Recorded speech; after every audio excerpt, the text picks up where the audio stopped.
ನಗರದಿಂದ ಕೇವಲ 20 ಕಿಲೋಮೀಟರ್ ದೂರದಲ್ಲಿ ಒಂದು ಪುಟ್ಟಾಪುರ, ಅಲ್ಲೊಂದು ಸಣ್ಣ ಕಾಲೋನಿ.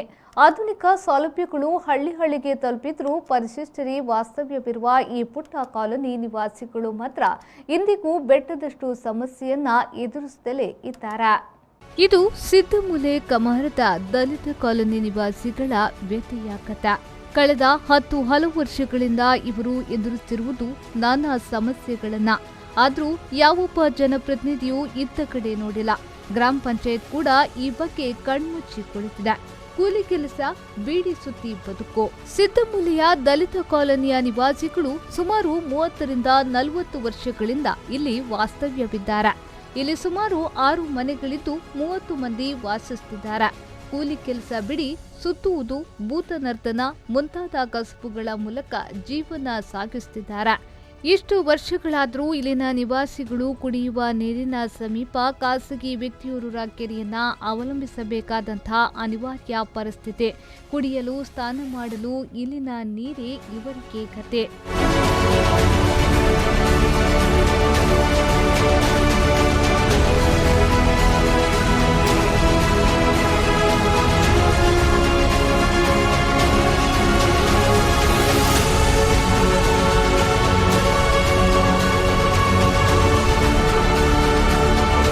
ನಾವಿಲ್ಲೇ ಮನೆ ಕಟ್ಟಿ 30 ವರ್ಷಗಳಾಯ್ತು. ಇಲ್ಲಿ ಸುಮಾರು 6 ಮನೆಗಳಿವೆ. ಆದ್ರೆ ಪಂಚಾಯತ್ ಇಲ್ಲಿಗೆ ಕುಡಿಯುವ ನೀರಿನ ವ್ಯವಸ್ಥೆಯನ್ನ ಇದುವರೆಗೆ ಮಾಡಿಲ್ಲ. ಬದುಕಲು ಕೆರೆಯ ನೀರನ್ನೇ ಅವಲಂಬಿಸಿದ್ದೇವೆ. ಕಳೆದ 5-6 ವರ್ಷಗಳಿಂದ ಪಂಚಾಯತ್ ಗ್ರಾಮ ಸಭೆಗಳಿಗೆ ತೆರಳಿ ಈ ಕುರಿತು ದೂರು ನೀಡಿದ್ರೂ ಯಾವುದೇ ಪ್ರಯೋಜನವಾಗಿಲ್ಲ ಎಂದು ಹೇಳುತ್ತಾರೆ ಸ್ಥಳೀಯ ನಿವಾಸಿ ಬಬಿತಾ ಸಿದ್ದಮೂಲೆಯವರು. ನಾವೀಗ ಇಲ್ಲಿ ಮನೆ ಕಟ್ಟಿ 30 ವರ್ಷ ಆಗಿದೆ ಸರ್. ಇಲ್ಲಿಯವರೆಗೆ ನಮಗೆ ನೀರಿನ ವ್ಯವಸ್ಥೆ 6 ಮನೆ ಉಂಟು. 6 ಮನೆಗೆ ನೀರಿನ ವ್ಯವಸ್ಥೆ ಇಲ್ಲದ ಕಾರಣ ನಾವೀಗ ಇಲ್ಲಿ ಕೆರೆಯಿಂದ ನಾವು ನೀರು ತಗೊಂಡೋಗಿ ನಮ್ಮ ಮಕ್ಕಳನ್ನು ಮತ್ತು ನಾವು ಮನೆಯಲ್ಲಿ ಜೀವನ ಮಾಡ್ತಾ ಇದ್ದೀವಿ ಸರ್. ಕೆಳಗಿಂದ ನಮಗೆ ನೀರು ತಗೊಂಡು ಹೋಗ್ಲಿಕ್ಕೆ ಭಾರಿ ಕಷ್ಟ ಆದ ಕಾರಣ ನಾವೀಗ ಸೇಸಪ್ಪ ಬೆದ್ರಕಾಡು ದಲಿತ ಸಂಘದವರನ್ನು ಅವರನ್ನು ಕರೆಸಿ ನಾವು ಅವರನ್ನು ಭೇಟಿ ಮಾಡಿ ಅವರ ಹತ್ರ ನಾವೀಗ ಮನವಿ ಮಾಡಿ ಕೇಳ್ಕೊಳ್ತೀವಿ ಸರ್. ನಮಗೆ ಒಂದು ನೀರಿನ ವ್ಯವಸ್ಥೆ ಆದಷ್ಟು ಬೇಗ ಒಂದು ಮಾಡಿಕೊಡ್ಬೇಕಂತ ನಾವು ಒಂದು 5-6 ಮನೆಯವರು ಬಂದು ಈಗ ಅವ್ರ ಹತ್ರ ಬೇಡಿಕೊಂಡಿದ್ದೀವಿ ಸರ್. ಮತ್ತು ಶೌಚಾಲಯ ಏನಿಲ್ಲ ಸರ್. ನಾವು ಪಂಚಾಯತಿ ಹೋಗಿ ಗ್ರಾಮ ಸಭೆಗೆ ಹೋಗಿ ನಾವು 5-6 ವರ್ಷದಿಂದ ನಾನು 5-6 ಅರ್ಜಿ ಕೊಟ್ಟಿದ್ದೀನಿ ಸರ್. ನಮಗೆ 6 ಮನೆಗೆ ನೀರಿನ ವ್ಯವಸ್ಥೆ ಮತ್ತು ಶೌಚಾಲಯದ ವ್ಯವಸ್ಥೆ ಮಾಡಿಕೊಡಿ ಅಂತ. ಅವರು ಯಾವುದೇ ಇದನ್ನು ನಾವು ಕೊಟ್ಟ ಅರ್ಜಿಯನ್ನು ಅವರು ನೋಡದೆ ಹಾಗೇನಿಟ್ಟು ನಾವು ಹೋದಾಗ ನಿಮಗೆ ಮಾಡಿಕೊಡ್ತೀವಿ ಅಂತ ಹೇಳೋದು ಬಿಟ್ಟು ಮತ್ತು ಇಲ್ಲಿವರೆಗೆ ನಮಗೆ ನೀರಿನ ವ್ಯವಸ್ಥೆ ಇಲ್ಲ, ಶೌಚಾಲಯ ಇಲ್ಲ, ಏನಿಲ್ಲ. ಒಂದು ಮನೆ ಸಹ ಹಾಗೇನೆ ನಮ್ಮ ಮನೆಯೆಲ್ಲ ಬಿದ್ದುಕೊಂಡ ರೀತಿಯಲ್ಲಿದೆ. ಯಾವುದೇ ಮನೆಯನ್ನು ಅವರು ನೋಡೋದಿಲ್ಲ, ಯಾವುದೇ ಮನೆಯನ್ನು ಬಂದು ನೋಡೋದಿಲ್ಲ. ನಮಗೆ ಮನೆ ವ್ಯವಸ್ಥೆ ಕೂಡ ಮಾಡಿಲ್ಲ ಸರ್. ಇಷ್ಟರವರೆಗೆ ಎಷ್ಟು ಅವರನ್ನು ಬೇಡಿಕೊಂಡ್ರು ಅವರಿಂದ ಆಗಲಿಲ್ಲ. ಈಗ ನಮಗೆ ಕಾಂಗ್ರೆಸ್ ಅವರು ಯಾರು, BJP ಅವರು ಯಾರಂತ ನಮಗೆ ಗೊತ್ತಿಲ್ಲ. ಆದರೂ ಅವ್ರ ಹತ್ರ ಪಂಚಾಯತಿ ಹೋಗಿ ನಾವು ಬೇಡ್ತೀವಿ, ಅಷ್ಟು ಅದನ್ನು ಮಾಡಿಕೊಡಿ, ಇದನ್ನು ಮಾಡಿಕೊಡಿ ಅಂತ. ಯಾವುದೂ ಇಲ್ಲಿವರೆಗೆ ಆಗಲಿಲ್ಲ. ಇಲ್ಲಿನ ನಿವಾಸಿಗಳು ಇನ್ನು ಬಯಲು ಶೌಚಾಲಯವನ್ನೇ ಅನಿವಾರ್ಯವಾಗಿ ಅವಲಂಬಿಸಿದ್ದಾರೆ. ನಾನು ಕಾಲೇಜಿಗೆ ಹೋಗುವ ಯುವತಿ, ನನಗೆ ಬಯಲು ಶೌಚಾಲಯಕ್ಕೆ ಹೋಗಬೇಕಾದುದು ಅನಿವಾರ್ಯ ಎಂದು ಹೇಳುತ್ತಾರೆ ಇಲ್ಲಿಯ ಯುವತಿಯರು. ನಾವು 13 ವರ್ಷ ಆಯಿತು ಬಂದಿಲ್ಲ ಕೆಮ್ಮರೆಗೆ. ಯಾವ ವ್ಯವಸ್ಥೆಯೂ ನಮಗೆ ಪಂಚಾಯತ್ ಮಾಡಲಿಲ್ಲ. ನಾನು ಶಾಲೆ PUC ಮುಗಿಸಿದ ನಂತರನೂ ಯಾವುದೇ ಮಾಡಲಿಲ್ಲ. ಶಾಲೆಗೆ ಹೋದರೂ ಸಂಜೆ ಬಂದು ನಾವು ಇಲ್ಲಿಂದನೇ ನೀರು ತಗೊಂಡು ಹೋಗ್ತಿರೋದು. ಆದರೆ ಇಷ್ಟುವರೆಗೆ ಪಂಚಾಯತ್ ಅವರು ನೋಡಿದ್ರು ಯಾವ ವ್ಯವಸ್ಥೆ ಮಾಡಲಿಲ್ಲ.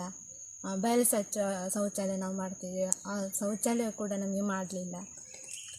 ಮತ್ತು ಇವರು ಬೆದ್ರಕಾಡು ಶೇಷಪ್ಪ ಇವರು ನಾವು ದಲಿತವರಿಗೆ ದೂರು ಕೊಟ್ಟಿದ್ದೇವೆ. ಇನ್ನು ಅವರಿಗೆ ನಾವು ಮನವಿ ಮಾಡಿದ್ದೇವೆ, ಯಾವ ಸೌಲಭ್ಯ ಪಂಚಾಯತಿ ಇಲ್ಲ, ಅದಕ್ಕೆ ಇನ್ನು ತಿಳಿಸಿಡ್ಬೇಕಂತ ಹೇಳ್ಕೊಂಡು. ಈ ಕಾಲೋನಿಯ ಸಮಸ್ಯೆಗಳು ಇಂದು ನಿನ್ನೆಯದಲ್ಲ. ಕುಡಿಯಲು ನೀರು, ಶೌಚಾಲಯ ಮುಂತಾದ ಮೂಲಭೂತ ಸೌಲಭ್ಯಗಳಿಗೆ ಇಲ್ಲಿನ ನಿವಾಸಿಗಳು ಎದುರು ನೋಡುತ್ತಿದ್ದಾರೆ. ನಾವು ಕೆಮಾರಿಗೆ ಬಂದು ಬಹಳಷ್ಟು ವರ್ಷಗಳಾಯಿತು. ಆದರೆ ಗ್ರಾಮ ಪಂಚಾಯತ್ ನಮಗೆ ಯಾವುದೇ ಸೌಲಭ್ಯಗಳನ್ನು ಒದಗಿಸಿಲ್ಲ. ಬಯಲು ಶೌಚಾಲಯವನ್ನೇ ಅವಲಂಬಿಸಿದ್ದೇವೆ. ಇದು ಇಲ್ಲಿನ ಮಹಿಳೆಯರಿಗೆ ಬಹಳಷ್ಟು ಮುಜುಗರ ಉಂಟು ಮಾಡುತ್ತದೆ.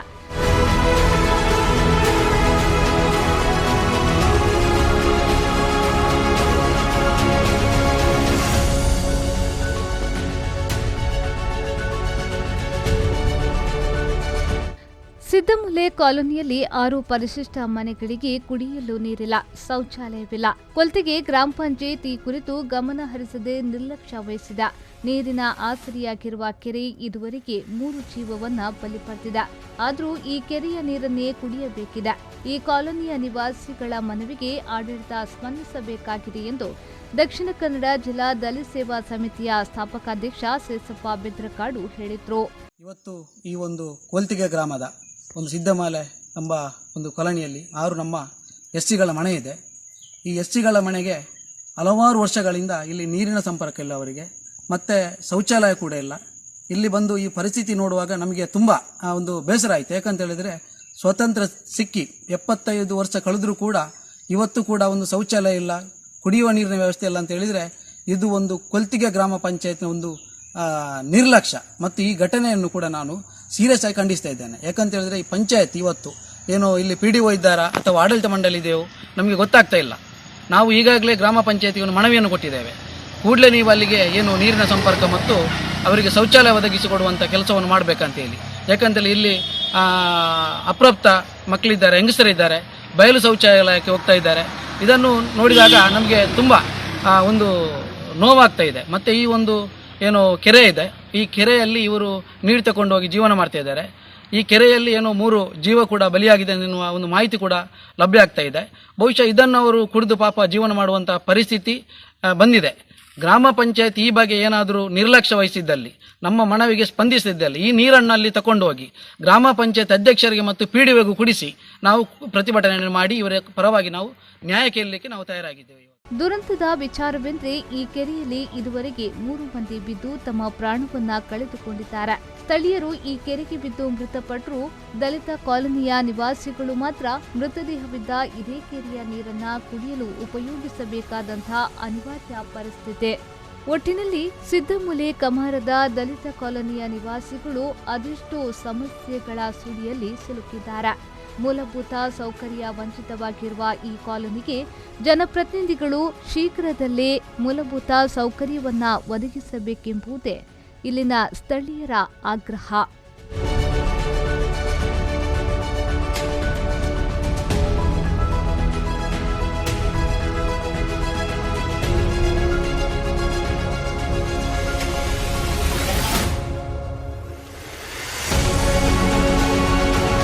Anish, V4 news, Puttur.